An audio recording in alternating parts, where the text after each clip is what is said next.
Salve, muito boa noite. Olha, a política está a todo vapor e este é um momento aqui que a política foge de Brasília, está aí no seu estado, né? A eleição de deputados estaduais e federais, senador, governador e presidente da República. Hoje aqui no Frente a Frente, um doutor em ciências políticas, o professor Leonardo Barreto. Ele é um profissional da área de análise de cenários, da Vector. E exatamente isso que nós estamos discutindo aqui, não de lado, mas tecnicamente, como andam as entranhas da política. Recentemente, o ministro Edson Fachin, presidente do Tribunal Superior Eleitoral, disse que não vai tolerar a violência política. Ele recebeu o grupo Prerrogativas, que são advogados que defendem o ex-presidente Lula, né, são contra o presidente Jair Bolsonaro, e deu essa declaração. A novidade, professor, é que a política sempre teve ali envolta em violência, isso é histórico, né, no Brasil. Mas, desta vez, a violência chega através de mecanismos novos, mídias sociais, manifestações. O senhor pode identificar o que é realmente uma violência política nesse novo contexto? Acho que nesse novo contexto está muito ligado, claro, aos candidatos mandarem mensagens para os seus eleitores, né, para que o debate não extrapole, né, para a situação de violência. Então, acho que há uma tentativa de mensagens de paz, mas também existe um receio de que algum dos lados da campanha não reconheça o resultado.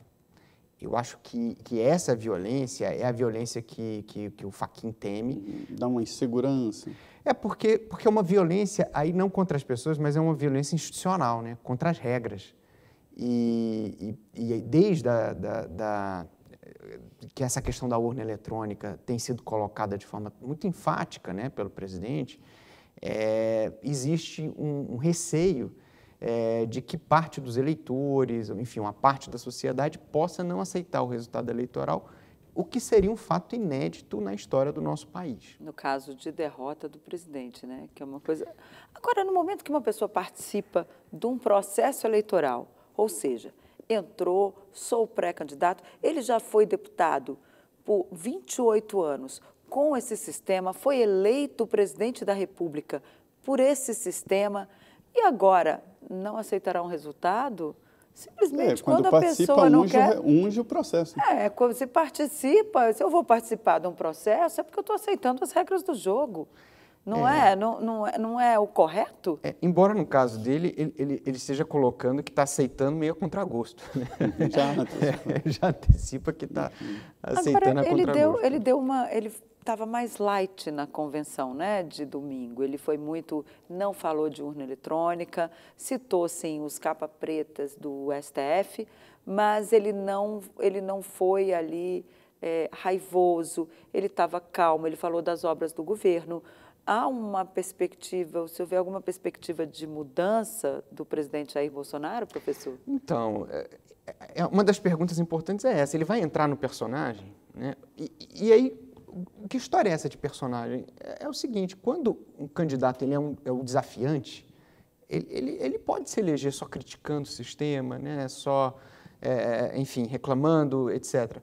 Agora, quando ele é o candidato à reeleição, ele tem que defender o legado dele. E aí, essa figura do presidente, né, da figura contestadora, muitas vezes até raivosa, não cabe mais na figura, né? Não cabia. Né? Exato. E aí que está, ele não consegue sair desse papel. Na semana da reunião com os embaixadores, era uma semana onde os combustíveis estavam caindo, estavam em queda livre em todos os estados. Era uma semana para ele poder tirar foto no posto de gasolina, visitar os motoristas, né? Enfim, capitalizar o resultado de uma briga política que ele encampou de uma maneira muito importante. E ganhou. Exatamente. Em vez de faturar isso, ele foi bater em outro... virou os holofotes para o outro lado. E praticamente disse para a comunidade internacional que realmente pode não aceitar o resultado. E aí o que aconteceu? A Embaixada dos Estados Unidos, a Secretaria de Estado, que nunca tinha feito declarações dessa natureza sobre o Brasil, disse que confia na eleição, disse que os militares vão perder investimentos americanos se houver problema, ou seja, realmente aumentou uma percepção internacional de que existe um risco. uma coisa que é ruim, né, para a campanha dele. Os americanos estão ali ainda meio tensos com o Donald Trump, né, que tem essa memória, fez uma invasão lá do Capitólio e tentou não aceitar os resultados das urnas. Mas olha, professor Leonardo Barreto, a gente não pode negar que há uma desconfiança, né? As últimas pesquisas mostram que quase 30% dos eleitores não acreditam nas urnas eletrônicas. E eu acho que o debate está equivocado. Não se pode discutir contra um equipamento como as urnas eletrônicas. Vai perder, porque funciona assim. Mas é que a legislação brasileira fala em contagem pública de votos. Quer dizer, é outro debate que não passa pela urna, mas sim pela maneira como se faz a eleição. Isso é um debate importante. Zé Maria, eu acho que o princípio é o seguinte: todos têm o direito de duvidar. Você não pode retirar o direito de duvidar, né? E esse é o princípio das democracias liberais, né? Agora, houve uma votação política no Congresso, uma disputa política no Congresso, né? Onde se colocou em votação, o Lira disse que esse seria o critério, né, para a gente caminhar. Uma vez que politicamente o presidente perdeu essa batalha no Congresso, embora quase 40% dos parlamentares tenham votado a favor do voto impresso, né? Mas uma vez que isso acabou, você tem que dar tranquilidade para o jogo, né? E seguir da maneira como ele está, e a partir daí organizar essa disputa lá em outro momento, né? Eu imagino que o presidente Bolsonaro está sozinho nisso, e ele só tem a perder tocando nessa discussão. Porque isso ajuda ele a ter voto, ele ficar criticando a urna? Ou é o contrário, ele acaba que perde até as pessoas que veem as vantagens aí, as obras do governo, que têm até alguma simpatia, digamos assim, por ele, acabam ficando com medo de uma reação e dizendo assim, não voto mais. Eu acho que o receio da violência é algo que favorece o discurso que o ex-presidente Lula está construindo de que ele é a alternativa à democracia e que a melhor maneira de não haver violência seria ele ser eleito no primeiro turno. Por isso que um colega diz, né, ele diz assim, o Bolsonaro sobe nas pesquisas quando o Lula fala e o Lula sobe nas pesquisas quando o Bolsonaro fala. É verdade. Essa violência eleitoral não se resume a críticas às urnas eleitorais, não. Há um processo contínuo, e isso é mundial, né? Foi lá na Inglaterra e depois nos Estados Unidos e agora desembarca no Brasil, a força das fake news, né? E espantem.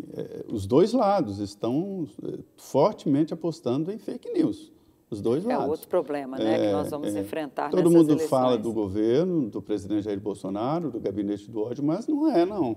O forte mesmo estão em outros lados ali.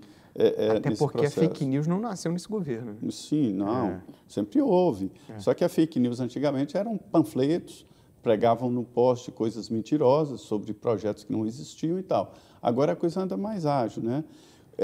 Esta análise científica do processo eleitoral, com esse mundo novo da comunicação, já está feita?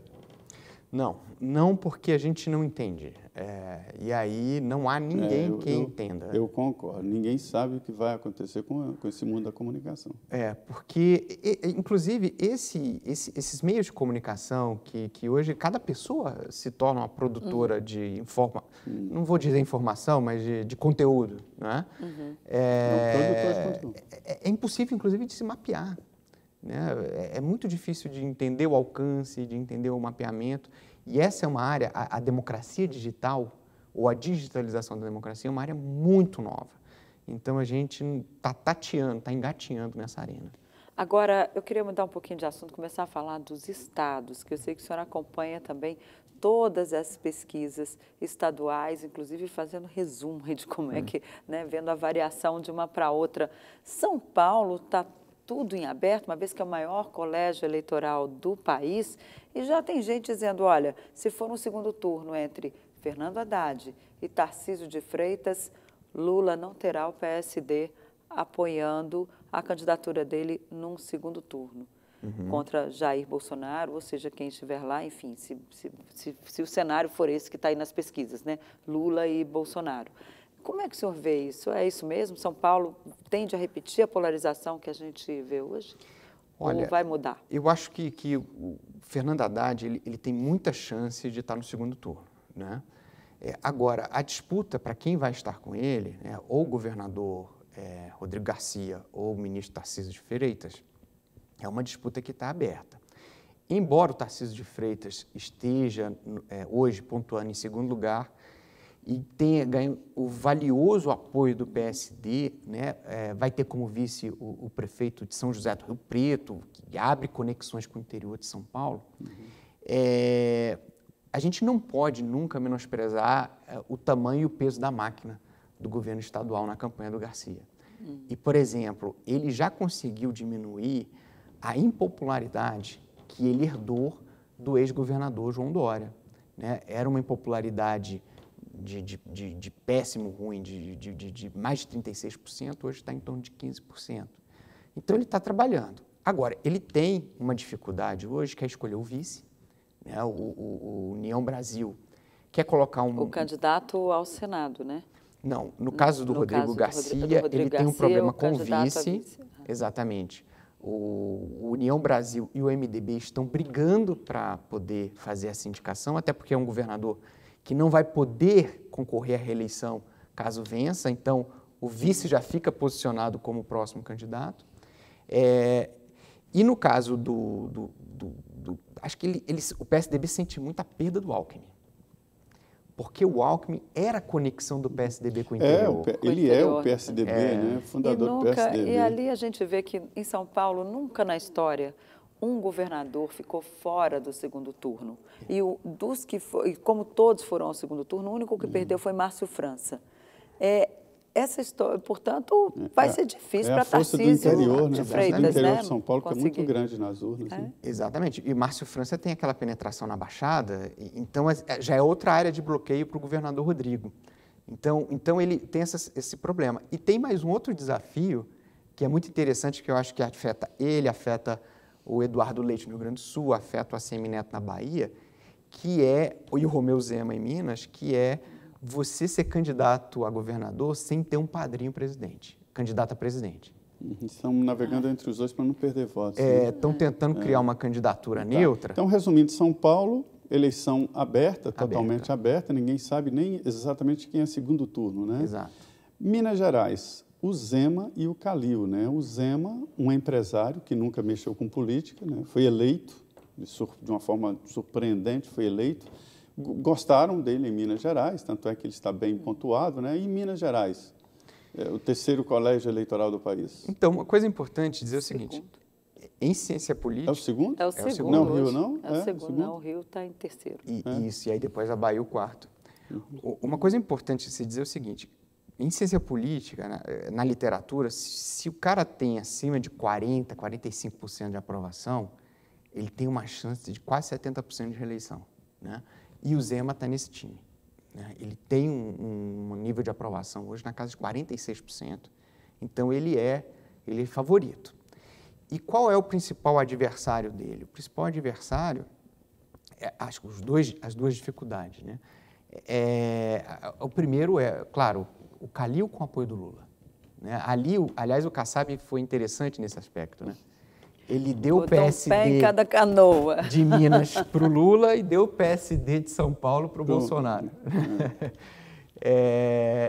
Então, assim, o suporte do Lula em Minas, e aí é curioso, porque nas pesquisas estaduais, o Lula lidera em Minas, com cerca de 15 pontos de vantagem em relação ao Bolsonaro. Aliás, são 3 estados em que a eleição está descasada, né? Minas, Bahia e Rio de Janeiro, que o eleitor está fazendo um descasamento ali. Ceará também. Onde Lula lidera, mas o candidato que ele apoia não lidera mais as pesquisas. No Rio de Janeiro, o terceiro colégio eleitoral do país. A situação está empatadíssima, né? Tudo novo, né? A gente não vê aqueles velhos figurões aí nessa disputa. A gente está falando de São Paulo, Minas e Rio, e aqueles velhos figurões antigos não estão no pleito, né? É um governador novo que era inexpressivo na política. Os outros estão todos presos, né? Boa parte deles foi condenada. Cadê? Ou ameaçado. Figurões lá do Rio de Janeiro. Não, o Rio de Janeiro... E é engraçado que o próprio Eduardo Cunha, que era o grande expoente do MDB do Rio, agora deve vir deputado por São Paulo. Pois é, ele é candidato pelo PTB de São Paulo. Ele tem chance? Botou a filha lá no Rio de Janeiro. Dizem que para ser candidata pela União Brasil. O debate Brasil. lá é quantos votos ele vai ter. Quantos né? votos ele vai puxar, ter. Né? Mas voltando ao Rio. Ao Rio. Tem dificuldades lá? A eleição está completamente empatada. Né? E aí é muito interessante porque você está tendo adesão de antigas novas figuras da direita, né? Como é o caso do prefeito, do ex-prefeito César Maia, do atual prefeito Antônio Eduardo Paes, né? Que resolveram encampar a candidatura da esquerda, né? Que é o deputado Freixo. Então, assim, tem coisas diferentes acontecendo. Bolsonaro ainda tem muita força no Rio, tem? Muita força. E elege o governador? Olha, hoje ele também está empatado com o ex-presidente Lula na preferência dos a variação ali eleitores. é de 1, 2 pontos. Exatamente. Então é isso, nós vamos para um rápido intervalo. Eu convido você a permanecer aqui conosco, que ainda tem muito assunto sobre a eleição, porque, olha, como diz o meu companheiro aqui de bancada, José Maria, a política interfere no seu aluguel, na sua vida, na sua escola, não é, Zé? É verdade. Pois é, então continue aqui, porque nós ainda vamos continuar discutindo as eleições para você. Voltamos em 2 minutos.